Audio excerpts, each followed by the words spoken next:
Man, I don't know what to think no more, man. Okay, we'll see de-escalate. No one's messing with your head. Get out of me, Nobody's messing with your head. Get out of me, Let's just put, no. What's up, guys? Kila West here, back with another video featuring, similar to something on my anatomy, long and slender, the MiG-21 BISON. If you've been living under Patrick's Rock and you don't know, this is a new premium that's come to the British tech tree. We're going to go over some gameplay, pros and cons of the plane, and whether I think it's worth the money or not.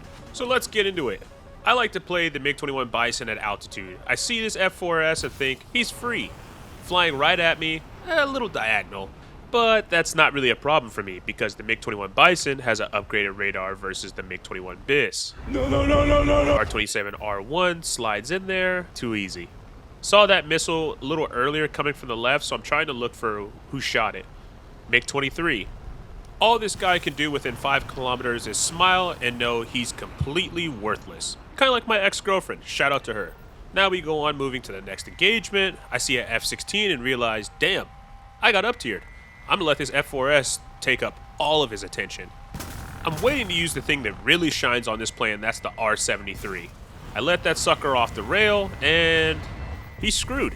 I didn't see anyone else near me, so I'm gonna kind of pan around and see if I can find anybody. I lock onto the forbidden heat signature. Then I realize there's another MiG-23 right behind me. I'm moving relatively slow. I'm gonna try and turn into him, but I realize I don't want to do it too early, so I'm gonna go sideways on him. I'm gonna start maneuvering on him. My little pea brain, as a content creator, thinks, man, this would be a great reversal. But I saw that Carnos off the back and I said, damn, if I get too slow, this guy's gonna probably ranch me right up the butt. But I didn't care. Again, because I have a small pea-sized brain as a content creator. I'm looking back at him thinking, damn, this was a mistake.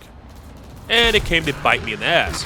But this, again, is where the R-73 comes to shine. Most of you guys are thinking there's no way he hits. And that's what most of my friends thought when I got with my fiance. But let me tell you, I'm hitting that.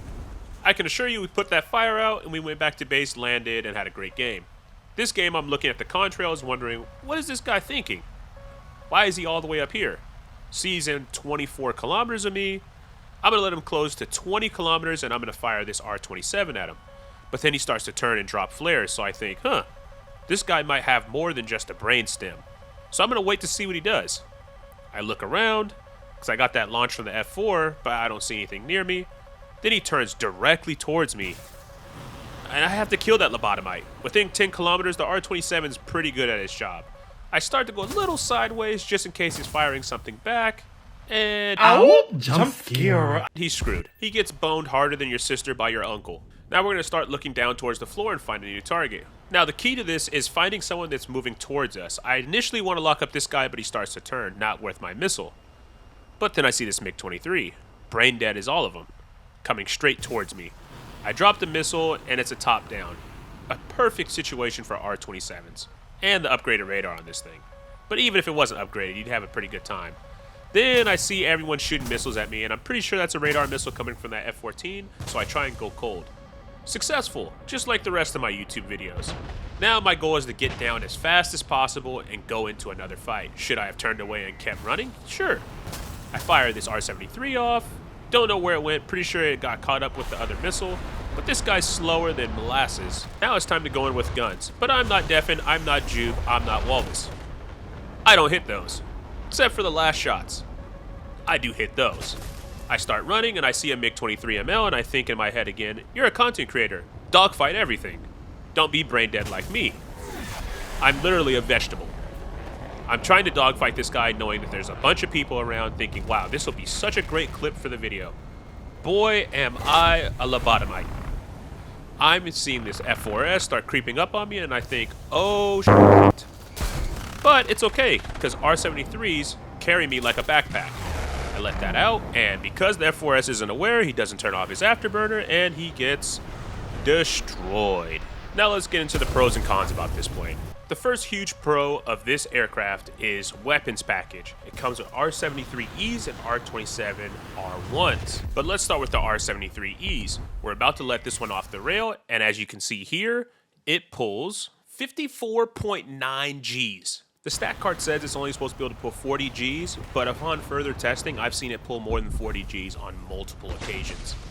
The R-73s remind me a lot of Python 3s, if you guys have used those. They're no slouch. They get off the rail really fast. This target's what, about 4 kilometers away? And it gets there with no problem. The R27 R1s are kind of like my fiance. They require a little bit of hand holding. You really can't trust them to do the really long shots, but when you get them within the right weapons envelope, they can do a lot of work. Just like here, within 10 kilometers, we let that go straight up, and it relatively gets to the target pretty well, especially because he nose down. But I wouldn't necessarily depend on these R27s to do everything. They're not ERs, so I wouldn't really put all my trust and faith in them. I would stay within around 15 kilometers or so. Not to say that you can't lob them from far distance, because I've definitely done that, but they lose a lot of speed. And that makes them act a little wonky at those farther distances or when you're making them float. But overall at the BR, I would highly recommend the weapons that this thing comes with. But that's as far as the huge positives that I'll give for this thing. Everything else is kind of just slightly okay, especially for the BR and for up tiers. This thing gets 60 countermeasures, and they're not just like small little regular countermeasures, they're actually large caliber countermeasures, which is really helpful in ARB, especially for the BR. Like I said earlier, the radar is updated on this thing. It's much better than the BIS, as well as the engine, which is really nice. Having an engine that you can really stand on, especially in a dogfight, is really helpful, and I'll showcase that a little bit later on in the video. The last positive I'll really give for this plane is the actual plane itself. And I can already hear it. But Kila, I watched so-and-so and they said this airframe is trash. I'm not going to say they're wrong, but because this is a MiG-21 frame, you can dump speed really fast. And that does set you up for some really interesting situations. Especially when you have that guy that's coming in at Mach and you can dump right behind them. Get all over him. But just to recap, because I know I've been yapping on for a while, the MiG-21 BIS at 11.7 has a great missile package with R-73Es and R-27 R1s, large countermeasures, and a 60 amount quantity, which is really great. A better radar than any of the other MiG-21s, BIS and under, and a stronger engine than any other MiG-21 in the game. But to showcase the downsides of this plane, I think it's only fitting that I show a 1v1 that I'm very upset about. And I know just a second ago I said that I like this plane because it can dump speed so well, but at the same time, this airframe is not meant for 11.7. But what do I mean by that?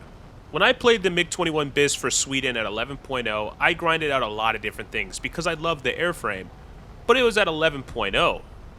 This, at 11.7, going against MiG-29s and other comparable airframes, it just doesn't have a place in the dogfighting world, in my opinion. Your maneuverability's worse, your engine's not as strong, or I should say your power-to-weight ratio versus everything else just isn't on par. Now, let's just say, for example, this dogfight.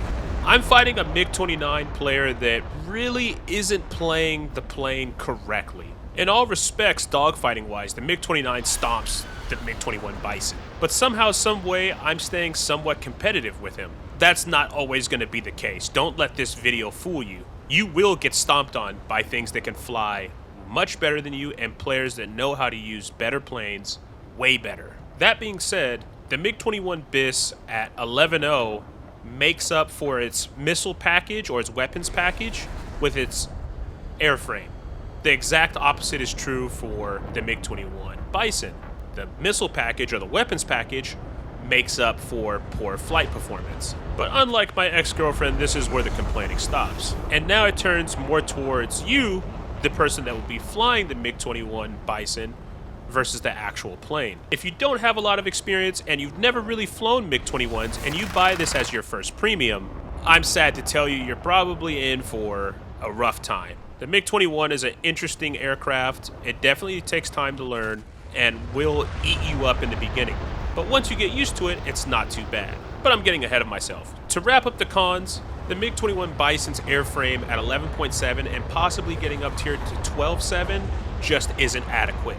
And on the personal side, this thing can only carry 4 missiles, 2 R-73s and 2 R-27s. I personally much would have preferred to be able to carry 4 R-73s, but that's okay, not really a negative. Now to wrap up the video, my overall impressions of this plane is it's decent. When you get it down tier, when you're at 11.7, it's decent. If you're looking for a new premium to buy, I say buyer beware. And I say that because if you're inexperienced with MiG-21s or the airframe, it might be pretty difficult to kind of deal with. But if you don't mind having a little bit of a challenge to learn what to play with, I say go for it. Having just under 50 games and just over a 2.0 KD, I've gotten to rank 3 from rank 1 with this plane alone. So if you got a little extra money laying around and you want to grind the British tech tree, go for it. I don't think it's going to be that terrible of a choice. But that's the video. If you're looking for a discount on the Gaijin store, use my link down below for 3% off. It really helps me out. I get a small portion of the profits. Other than that, don't forget to like, subscribe, and I'll see you guys on the next video.